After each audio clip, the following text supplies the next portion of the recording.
orang beribadah kok diperdebatkan, dipermasalahkan izinnya gitu. Ini ibadahnya kepada pemerintah, kepada Kalau agama itu kan oke lah boleh diintervensi oleh negara. Tapi masalah keyakinan itu kan urusannya manusia dengan Tuhan. Iya, iya kan? Ya. Meskipun dia itu kelihatannya katakanlah sangat rajin pergi ke tempat ibadah, belum tentu hatinya ini dekat sama Tuhan kan? Bisa jadi kan semacam itu kan? Iya, makanya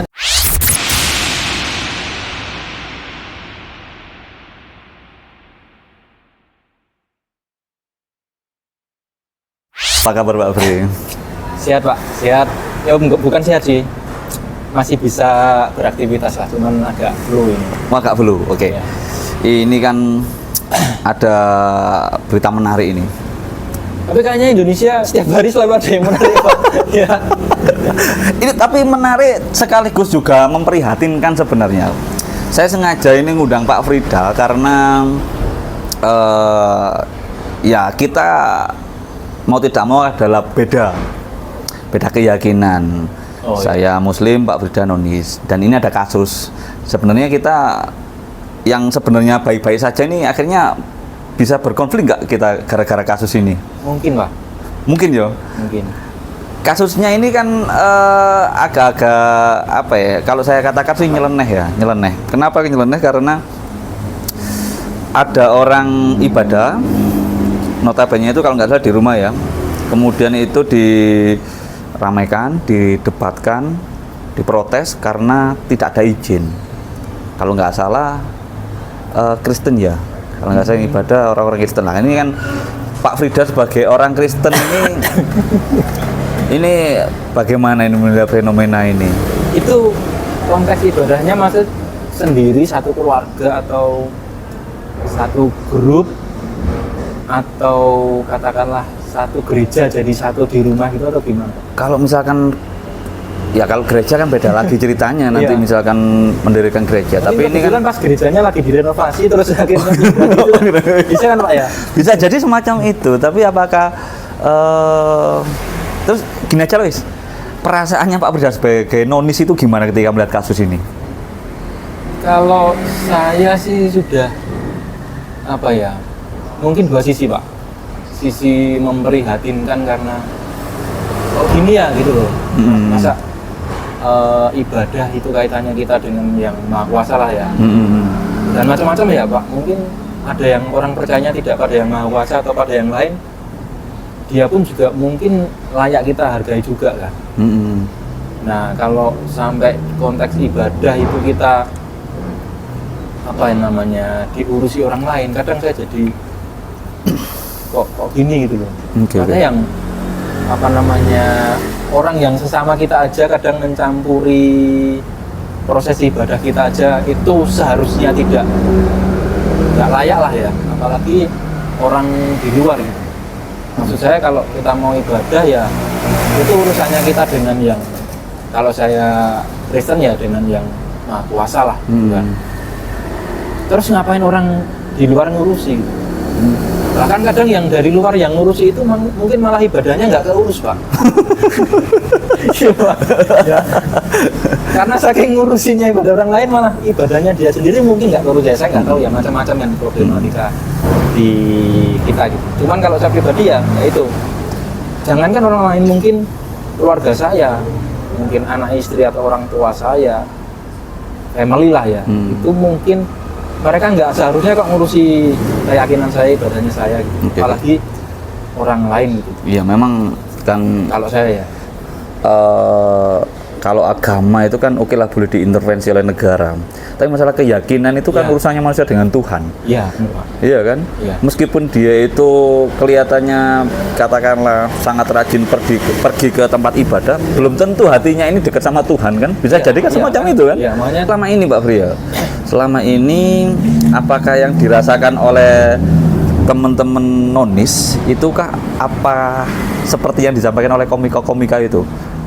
Kita nggak butuh izin tambang, tapi izin mendirikan tempat ibadah. Apakah memang selama ini itu memang merasa seperti itu? Nah, gini Pak, mungkin karena kebetulan kok di sekitar saya itu saya salah satu minoritas yang beruntung. Komunitas yang beruntung Iya. ya. Meskipun minor tapi dulu maksudnya di sekitar saya kebetulan kok saya ketemu dengan orang-orang dan pihak-pihak yang tidak terlalu mempermasalahkan gitu. Mm-mm. Nah, bagi saya mungkin itu benar-benar minor, Pak. Bener-bener minor maksudnya? Benar-benar minor itu karena mungkin yang orang minoritas yang mengalami setoleran itu mungkin tidak apa ya namanya, nggak banyak gitu. Atau sebaliknya? Nah, Orang mungkin yang di intoleran itu Ya. malah sebenarnya sedikit, tapi yang toleran banyak. Oh, iya, iya. Tapi yang nampak adalah yang sedikit Oh, iya, itu. iya, iya. Ya kita Iya. kan sebenarnya saya Muslim, Pak Wildan Nasrani kan sebenarnya juga nggak ada masalah Iya. juga dalam bergaul. Iya, maksud Ibadah saya, ya urusannya saya Pak termasuk Wildan kan. salah satu orang yang sangat beruntung sekali ketemu dengan orang-orang yang kebetulan kok sangat apa namanya toleran lah, menghargai gitu. Nah, mungkin orang-orang yang seperti saya dalam tanda kutip Nasrani itu di luar sana mungkin banyak yang mendapatkan tekanan gitu. Kebetulan di sekitar saya enggak gitu. Tapi mungkin mayoritas yang ada, maksudnya orang Nasrani yang di luar sana mungkin banyak yang mengalami tekanan-tekanan seperti itu. Makanya di pemberitaan banyak orang yang akhirnya lu kok nyari izin susah, terus ibadah di rumah nggak boleh, atau mungkin problematika yang lain yang mereka temui. Makanya akhirnya mungkin seperti komika juga banyak yang mengkritik atau membahas tentang itu. Yang sebenarnya itu masalah serius, akhirnya jadi apa istilahnya, bahan guyonan ya, bahan tertawa. Jadi komedi ya. Sebenarnya itu kita sedang tertawa karena perasaan yang sangat serius, Pak. Maksudnya gini, kalau kayak ada di meme itu loh. Di tongkrongan siapa yang tertawanya paling kenceng itu berarti dia yang punya masalah paling berat gitu kan. Oh. Nah, mungkin iya, ketika iya. saya diajak membahas seperti ini masih bisa senyum, mungkin sebenarnya memendam perasaan yang duh kok gini ya gitu. Tapi mau gimana lagi? Diketawain aja. Oke. Mau ngeyel, mau bersuara gimana pun akhirnya kepikiran daripada saya nanti dapat masalah yang baru atau mungkin belum tentu saya bersuara akhirnya bisa merubah sesuatu, ya tertawa aja, minimal merubah apa ya kondisi diri saya sendiri gitu. Dan ini menariknya kasus ini karena yang ditentang adalah pertama izin, yang kedua adalah pegawai negeri sipil, Pak. Ini kalau misalkan masyarakat itu bahwa pegawai negeri sipil semacam itu semuanya kan enggak ini gitu, enggak apa namanya, enggak fair gitu. Ya. Kebetulan kita kan sama-sama pegawai negeri juga kan. Tapi kan kita tidak ada masalah gitu loh. Karena Nggak ada mungkin ya Pak, masalah. dua poin ya, berarti antara pegawai sama apa tadi satunya? Izin, masalah izin. Kalau izin kan jelas Ya, bahwa saya mungkin bahas yang pegawai dulu ya. pegawai oke lah. Nggak tahu mungkin image di negara kita ya, karena kondisinya sedang hari ini seperti itu. Brand image tentang pegawai selalu atau mayoritas negatif, Pak. Nggak tahu mungkin karena dulu image ada yang titipan, akhirnya bekerjanya seenaknya sendiri, atau mungkin karena ayahnya siapa, ibunya siapa, ini bapaknya ini, akhirnya jadi kayak bekerjanya nggak murni, Pak. Nah, itu tertanam di mindsetnya masyarakat kita. Jadi diglorifikasi ya. Iya, sebaik-baiknya pegawai itu bekerja yo. Mindsetnya akan seperti itu, seburuk-buruknya akan nambah buruk lagi gitu. Itu tentang kepegawaian. Karena menurut saya sih masih banyak pegawai-pegawai yang oke, baik, bekerjanya berdampak bagi masyarakat, cuma nggak terlalu di framing gitu kan. Dan seperti biasa Pak di sosial media, kalau bentar iklan guys, sudah nonton iklan. Oh ya, enggak apa-apa. Kita alaminya saja. Segala sesuatu kalau di sosial media kita itu kalau positif baik, udah nggak akan banyak orang berusaha untuk menge-share ulang gitu. Tapi ketika itu berita yang negatif, heboh, bisa jadi bahan pembicaraan, bahasa Jawanya bisa jadi bahan rasan-rasan, itu akan cepat. Makanya kalau saya berpikir kalau kita udah niat baik ya udah nggak usah berharap respon yang baik gitu, karena kita udah punya niatan baik kan. Kasus itu kira-kira bahaya nggak? Bahaya sih Pak. Bahaya ya. Bahaya kembali. Bisa terprovokasi nggak dari Bisa. non muslim ini kira-kira? Nggak cuman tentang agama sih Pak, lebih ke profesi juga bisa. Kan kalau profesi Iya. saya kira sudah selesai lah. Sudah selesai Tapi ya? ketika misalkan dia PNS, oke lah PNS mungkin nggak akan menjadi bahasan yang lebih dalam lagi. Tapi yang terkait dengan agama ini nanti akan menjadi problem nggak? Kira-kira nanti kita bertengkar atau enggak ya? Kalau saya enggak sih Pak, karena saya sudah berusaha menertawakan keadaan itu kan ya. Tapi mungkin Si- secara luas itu mungkin juga beresiko Pak. Menertawakan keadaan ini artinya adalah menertawakan bahwa minoritas diperlakukan semacam itu ataukah seperti apa? Menertawakan keadaan ini berpikir saya mau ngapain lagi? Nanti juga endingnya katakanlah kalau kita berjuang yo tidak akan mendapatkan sebuah kemenangan terus dan harus dirayakan. Jadi akhirnya ya udahlah dijalani aja. Nah dia menang gitu kan. Oh, iya, Karena iya. gini Pak, nggak cuma di agama sih. Salah satunya saya penikmat musik ya. Dalam musik pun juga ada genre punk, di mana sebenarnya di punk ini ada asas-asas atau etos kerja yang memberi edukasi yang baik juga gitu. Cuman ketika punk ini sudah di framing anak punk bawa kencerung, bawa gitar di jalan ngamen dan jadi akhirnya anak jalanan. Anjal. Orang-orang yang apa ya hidup dengan etos kerja punk, ya udahlah diterapkan aja. Ngapain harus gila mati-matian untuk membawa nama baik punk ini gitu. Yang penting saya punk dan berbuat baik sudah cukup gitu. Ketika ada masalah tentang ada anak punk yang di perempatan atau di lampu merah ditangkap polisi terus ini ya udah diterapkan aja. Berarti dalam konteks ini, kalau misalkan ada permasalahan orang Nasrani yang dipermasalahkan ibadahnya gara-gara tidak memiliki izin ibadah, itu berarti sama lebih ke cuek ya? Bukan. Ya sudahlah, bukan semacam terus itu. menertawakan Pak, itu berarti enggak, maksudnya gini. Kita mengedukasi atau ngobrol dengan jangkauan yang semampu kita. Karena ketika saya pribadi mau ngeyel, mau memperjuangkan sampai level antar kota misalnya, kan itu jauh ya Pak. Di mana Pak kota? Bekasi. Bekasi kalau nggak salah Bekasi. Ya? Insya Allah Bekasi. Power saya, kekuatan saya nggak mungkin bisa nembus sampai sana. Paling mentok, paling power saya sampai di sosial media sekitar saya, WhatsApp, Instagram atau Facebook, atau orang-orang yang ada di sekitar saya. Nggak tahu, mungkin kalau dalam keyakinan saya ada namanya mukjizat.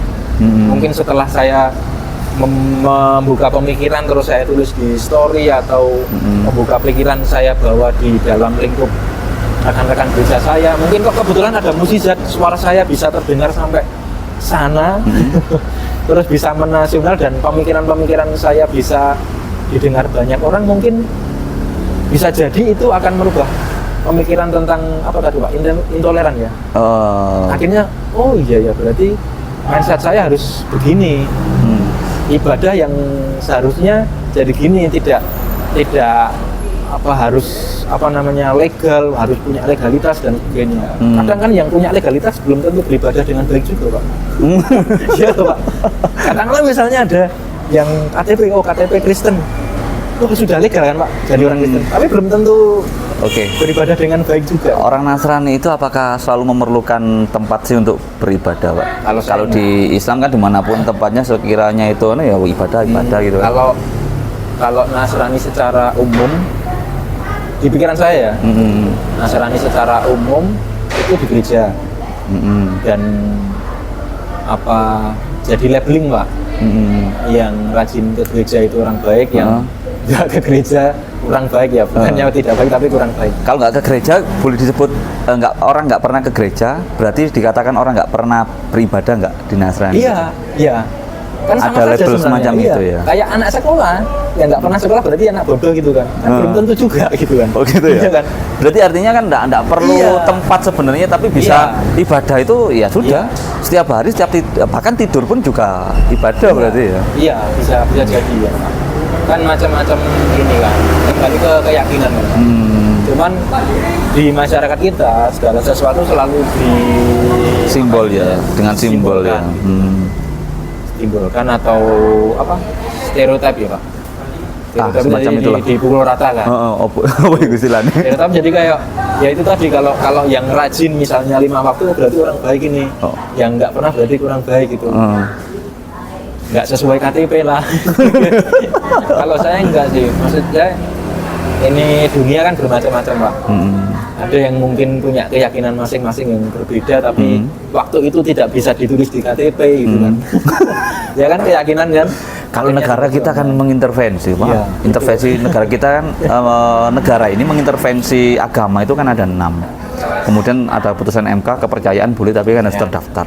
Tapi apakah orang-orang yang beragama itu berkeyakinan sama Tuhannya, beribadah secara tulus tak kepada Tuhannya itu kan nggak bisa diukur.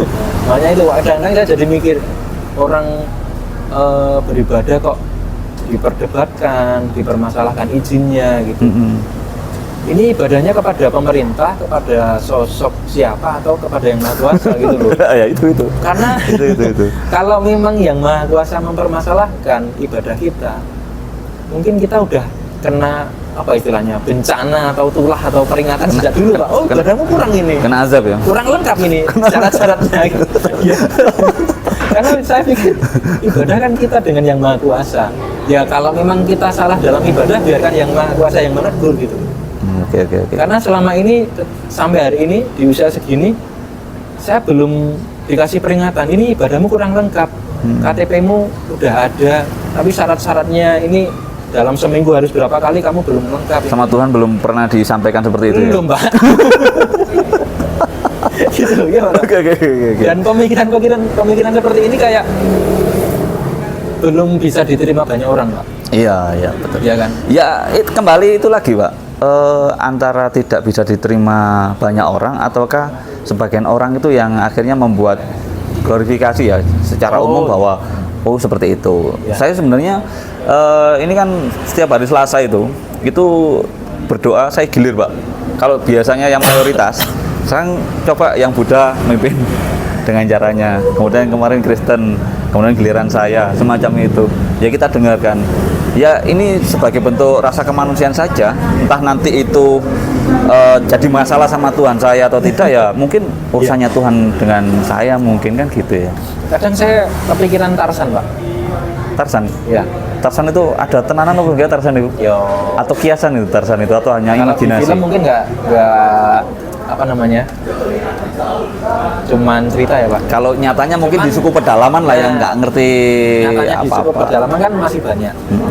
Mungkin mereka dalam peradaban masih kurang. Bagi saya agama kan salah satu dari hasil peradaban kan. Gimana orang-orang yang di pedalaman ini atau yang kita sebut dengan Tarsan ini, mereka yang mungkin tidak mengenal agama, tidak mengenal Yesus, Yesus setelah mati mereka masuknya kemana? Kan jadi, ya kan Pak? Kan kasihan Pak. Iya. Kalau misalnya dalam Kristen apa ya? Misionari bisa jadikanlah semua bangsa muridku. Nah kebetulan kok orang-orang yang di pedalaman ini nggak terjaring. Mereka terus kemana? Gitu. Masuk surga, dibawa ikut mendapatkan kasih dari Yesus atau tidak gitu ya? Itu jadi kan katanya jadi mikir juga, terus enak dong yang kita punya agama di KTP kita, ketika sudah melaksanakan agama kita semua masuk surga. Kasihan yang tidak punya KTP di pedalaman ini, agamanya apa, masuknya kemana mereka? Oke. Ini kayaknya menarik dibahas, tapi bukan di momen ini kayaknya ya. Karena ini perlu waktu dan ruang lebih santai lagi nih kayaknya. Dan mereka pun pasti nggak akan ada surat izinnya Pak. Oke. Nggak punya surat izin. Oke. Tapi sebenarnya sedikit banyak adanya kasus ini ada problem ya. Berarti ada problem yang secara kemanusiaan ya harus diselesaikan di negara Indonesia ini yang katanya negara yang sangat toleransi semacam itu ya. Oke lah. Karena waktu Pak Bri, ini saya pengen membahas lagi lebih dalam tentang teologi lah istilahnya ini ya, masalah ketuhanan bagaimana di Nasrani nanti, yang termasuk yang dikatakan tadi. Saya ingin menyampaikan juga pandangan saya terhadap orang-orang yang tidak ngerti apa-apa, kemudian dia pada akhirnya masuk kemana. Iya. Iya kan? Sama seperti saya, pikirannya sama, misalkan orang itu nggak pernah mendengar adzan sama sekali. Terus bagaimana? Apakah dia itu langsung masuk neraka ataukah ada pengampunan dari Tuhan? Kayaknya nanti di segmen berikutnya saja lah, di momen berikutnya lah. Iya. Oke, saya kira mungkin itu saja dulu Pak Bri. Terima kasih Iya. sudah ngobrol-ngobrol. Cari surat izin. Yang jadi masalah itu Pak. Kan awalnya harus punya izin ya di Indonesia ya. Gitu. Nggak punya izin itu dianggap ilegal dan yang punya izin dianggap legal. Gitu. Makanya itu. Ini beda lagi pembahasannya kalau kejahatan asal kamu punya izin Iya. berarti nggak jahat gitu. Oke lah, kapan-kapan Pak Bri. Terima kasih.